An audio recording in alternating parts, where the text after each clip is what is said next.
प्रदेश में जलते जंगलों के मुद्दे को लेकर कांग्रेस विधायक सुमित हृदयेश ने अपने कार्यकर्ताओं के साथ सरकार के खिलाफ विरोध प्रदर्शन किया। जो सरकार निकम्मी है, वो सरकार बदलनी है। बिजली पानी दे न सके जो, वो सरकार निकम्मी है। जो सरकार निकम्मी है, वो सरकार बदलनी है। एसडीएम कोर्ट परिसर में किए गए इस प्रदर्शन में सरकार की नीतियों के खिलाफ जमकर नारेबाजी की गई और जहां सिटी मजिस्ट्रेट के जरिए राज्यपाल को ज्ञापन भी भेजा गया। कांग्रेस का कहना है कि सीएम धामी जंगल की आग को लेकर ऐसी तैयारियों की बात कर रहे हैं जैसे वन विभाग के अधिकारी कर्मचारी मुंह में पानी भरकर जंगल की आग पर काबू पाएंगे। जंगल पूरी तरह राख में तब्दील हो चुके हैं और सीएम साहब उड़न खटोले में बैठकर केवल धुआं देख रहे हैं और चुनाव प्रचार में मस्त है। जो आपने कैबिनेट की बैठक देखी ना, मेरी नज़र में वो अधिकारियों के साथ जो थोड़ी सी जंगल जलाने, जंगल को किस तरह से नियत करा जाए आग को, मेरी नज़र में वो मुंह पर कुल्ला लेकर करके बैठे थे। ऐसा लग रहा था कि मुंह से कुल्ला लेकर करके जंगल की आग बुझ जाएगी। हकीकत ये है कि पूरे जंगल इस राज्य का आभूषण है। ये उत्तराखंड राज्य का आभूषण हमारे जंगल हैं, वो जल रहे हैं और ये लोग जो उड़न खटोलों में सिर्फ और सिर्फ चुनाव प्रचार में व्यस्त है। इस राज्य की हकीकत देखिए आप। बिजली और पानी के संकट को लेकर भी कांग्रेस ने धामी सरकार पर हमले बोले हैं। कांग्रेस का आरोप है कि आग, बिजली और पानी प्रदेश के लोगों के लिए मुसीबत की वजह बने हुए हैं, लेकिन सरकार सिर्फ बैठकों का दिखावा कर रही है। उसके पास कोई ठोस प्लान नहीं है। वन अग्नि जो लगी है, 600 हेक्टेयर से ज्यादा जंगल हमारा जल चुका है। लगातार इस पे कहा जा रहा है, कल प्रमुख सचिव ने बयान दिया है कि इस 24 घंटे में कहीं नई आग नहीं लगी है, लेकिन ये लगातार ये हर वर्ष होता है, सबकी आंखों के सामने होता है और सरकार सोई रहती है। केदारनाथ धाम में कपाट खुलने के दौरान मौजूद रहे सीएम धामी वहां से बीजेपी प्रत्याशियों के लिए वोट जुटाने यूपी पहुंच गए। धामी पहले पारसनाथ राय के नामांकन में यूपी के गाजीपुर शहर पहुंचे। पारसनाथ राय के समर्थन में रैली को भी उन्होंने संबोधित किया। इसके बाद धामी ने धौरहरा सीट पर बीजेपी प्रत्याशी रेखा वर्मा और श्रीवास्तवी सीट पर बीजेपी प्रत्याशी साकेत मिश्रा जी समर्थन में भी प्रचार किया। श्रावस्ती लोकसभा क्षेत्र में जिनको माननीय प्रधानमंत्री मोदी जी ने, केंद्रीय संसदीय बोर्ड ने आप सबकी सेवा का अवसर के लिए, आप सबकी सेवा करने के लिए, आप सबके विकास को आगे बढ़ाने के लिए यहाँ का प्रत्याशी बनाकर आप सबके बीच में भेजा है भाई साकेत मिश्रा जी। उनके लिए देवभूमि से आकर आप सबका मत, आप सबका समर्थन, आप सबका आशीर्वाद मांगने के लिए आया हूँ। दिल्ली के शराब घोटाले में गिरफ्तार होकर तिहाड़ जेल भेजे गए मुख्यमंत्री अरविंद केजरीवाल को मिली है बड़ी राहत। सुप्रीम कोर्ट ने केजरीवाल को शुक्रवार को 1 जून तक के लिए अंतरिम जमानत दे दी। मैंने कहा था ना मैं जल्दी आऊंगा, मैंने कहा था ना जल्दी आऊंगा, आ गया।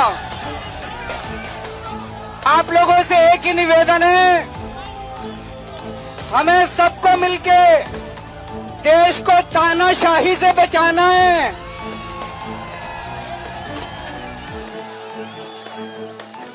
मैं तन मन धन से लड़ रहा हूं, संघर्ष कर रहा हूं तानाशाही के खिलाफ, लेकिन 140 करोड़ लोगों को तानाशाही से लड़ना पड़ेगा। केजरीवाल अब अपनी पार्टी और उम्मीदवारों के लिए लोकसभा चुनाव में प्रचार करेंगे, लेकिन 2 जून को उन्हें हर हाल में सरेंडर करने को कहा गया है। केजरीवाल को अंतरिम जमानत मिलने पर सीएम धामी और पूर्व सीएम हरीश रावत के बयान भी सामने आए हैं। माननीय न्यायालय का आदेश है, उस पर माननीय न्यायालय ने आदेश किया, उसका सम्मान करते हैं। ये न्याय है इस देश के अंदर, ये इससे सिद्ध होता है। मैं थैंक यू कोर्ट कहना चाहता हूँ और इससे लोकतांत्रिक शक्तियों को और ताकत मिली है। राहुल गांधी जी ने देश में जो परिवर्तन का माहौल बनाया है वो और इससे गति मिलेगी और ताकत मिलेगी। जिस तरह अब लगता है आपको केजरीवाल बाहर आएंगे, इस तरह का चुनाव प्रचार में और गति मिलेगी, कितना यकीनन। उत्तराखंड हाईकोर्ट की बेंच ऋषिकेश स्थित आईडीपीएल क्षेत्र में शिफ्ट करने को लेकर विवाद गहराता जा रहा है। देहरादून में गढ़वाल मंडल के सभी बार एसोसिएशन के पदाधिकारियों की संयुक्त बैठक बुलाई गई, जिसमें बार एसोसिएशनों के पदाधिकारियों ने तय किया है कि वो सोमवार को हाईकोर्ट की मुख्य न्यायाधीश ऋतु बाहरी से अपना पक्ष रखने के लिए समय मांगेंगे। Chief justice of Uttarakhand high court Shrimati Ritu Bahri ji ने एक निर्णय कल दिया है, जिसमें कहा है कि आईडीपीएल जो है मेरे ख्याल से अप्रोप्रिएट जगह है हाईकोर्ट बेंच के लिए। हम उनके निर्णय का स्वागत करते हैं, परंतु घोषणा होने के बाद, ऑर्डर, जुडिशियल ऑर्डर होने के बाद हाईकोर्ट बार एसोसिएशन ने शायद उसका विरोध किया है, इसलिए उन्होंने उसको अपहोल्ड कर दिया और ये कहा है कि आप जनमत करके हमको बताइए कि अप्रोप्रिएट जगह IDPL के अलावा और कौन सी हो सकती है। हमारा कहना है जनमत को इंटरप्रेट करें। जनमत को जो मास पब्लिक कहती है उसको जनमत कहते हैं। मात्र 200-250 वकीलों की विचारों को जनमत नहीं कहा जा सकता।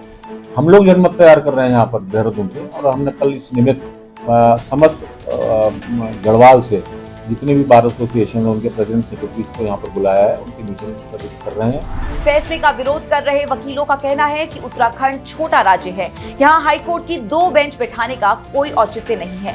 2 बेंच होने से वादकारियों और वकीलों के लिए समस्या खड़ी हो जाएगी। पीएम मोदी ने श्रद्धालुओं को देवभूमि की पवित्र 4 धाम यात्रा के शुभारंभ की बधाई दी। पीएम मोदी ने एक्स पर केदारनाथ की तस्वीरें शेयर करते हुए लिखा, बाबा केदारनाथ धाम समेत 4 धामों की ये यात्रा श्रद्धालुओं के लिए एक ऐसी आध्यात्मिक और सांस्कृतिक यात्रा है जिससे उनकी आस्था और भक्ति को नई स्फूर्ति मिलती है।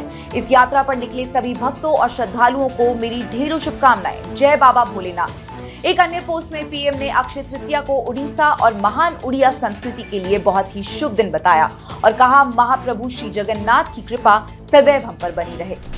अब 4 धामों में से एक बद्रीनाथ धाम के कपाट खुलने का भक्तों को इंतजार है। 12 मई को सुबह 6 बजे बद्रीनाथ धाम के कपाट श्रद्धालुओं के दर्शनों के लिए खोले जाएंगे।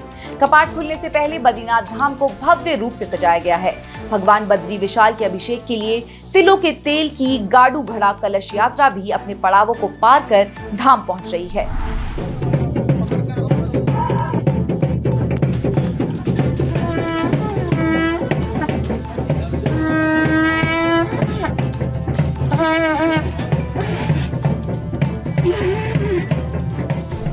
बद्रीनाथ धाम के कपाट भी धार्मिक परंपराओं के अनुसार जोशीमठ के शंकराचार्य स्वामी अविमुक्तेश्वरानंद सरस्वती खुलवाएंगे। ऋषिकेश में 4 धाम यात्रा के रजिस्ट्रेशन के लिए काउंटर की संख्या बढ़ने वाली है। जिला की डीएम सोनिका के निरीक्षण के बाद अफसरों को 6 और काउंटर बढ़ाने के लिए निर्देश जारी किए गए हैं।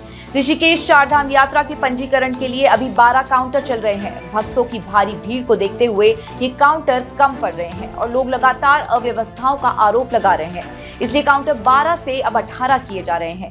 डीएम ने स्लॉट संख्या से अधिक यात्री पहुंचाने पर उनके नजदीकी स्कूल, कॉलेज, वेडिंग पॉइंट और धर्मशाला में ठहराने की व्यवस्थाएं सुनिश्चित करने के लिए भी कहा है। अभी हमने देखा है कि व्यवस्थाएं ऑलमोस्ट सब जगह पे सुचारू रूप से चल रही हैं। जहां रजिस्ट्रेशन काउंटर है, क्योंकि लोग आ रहे हैं और रजिस्ट्रेशन ऑफलाइन तत्काल वाला हो रहा है, वहाँ पे हमने काउंटर्स बढ़ा दिए हैं और टोकन सिस्टम हमने शिफ्ट कर दिया है ISBT की तरफ से, जिससे कि यहाँ पे बहुत ज़्यादा भीड़ ना हो।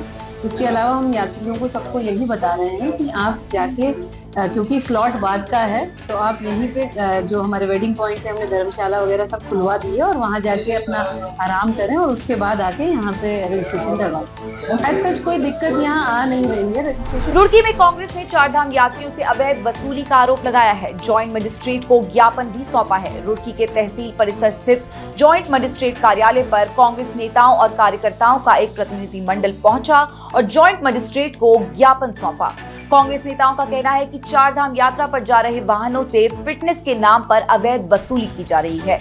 ऐसे लोगों के खिलाफ फौरन एक्शन लिया जाए। कांग्रेस के आरोपों के बाद ज्वाइंट मजिस्ट्रेट ने जांच और कार्रवाई का भरोसा दिया है। जिस यात्रा की शुरुआत में ही भ्रष्टाचार हो, जिस यात्रा में महिलाओं के लिए कोई शौचालय ना हो, पीने के पानी की व्यवस्था ना हो, गाड़ियों के जो है वहाँ पार्किंग की ना हो, कोई अस्पताल ना हो, आज पहली बार मैं अखबार में पढ़ रहा था कि बहुत सालों से यात्रा हो रही, पहली बार जो है इन्होंने नए डॉक्टर जो है वह अपॉइंट किए। ये भ्रष्टाचार आपके सामने है, मीडिया के माध्यम से हमने संज्ञान लिया और हम इस सरकार को और इस विभाग को और इस RI रुड़की को आपके माध्यम से सचेत करना चाहते हैं कि या तो वो अपनी कार्य प्रणाली सुधार लें, वरना मजबूर होकर मैं उनके खिलाफ जो है एक जोरदार धरना प्रदर्शन अपने तमाम सहयोगियों साथियों के साथ करना पड़ेगा।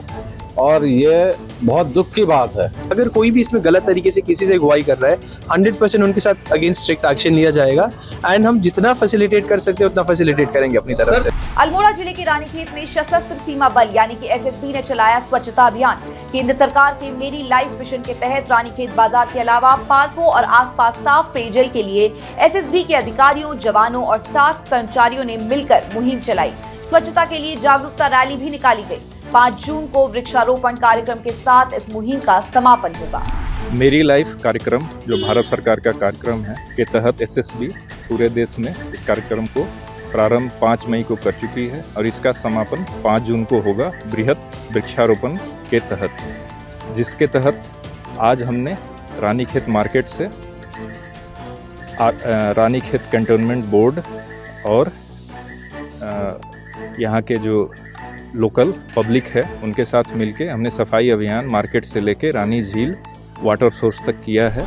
मिस टीन उत्तराखंड कॉन्टेस्ट के तहत देहरादून में मिस बॉडी ब्यूटीफुल इवेंट का आयोजन किया गया। इसमें टीनेजर गर्ल्स ने अपनी खूबसूरती की चमक बिखेरी और जजों के सवालों के जवाब भी दिए। Hello everyone, today we are at Fitness. Our subtitle is bodybuilding. Let's see who wins this title.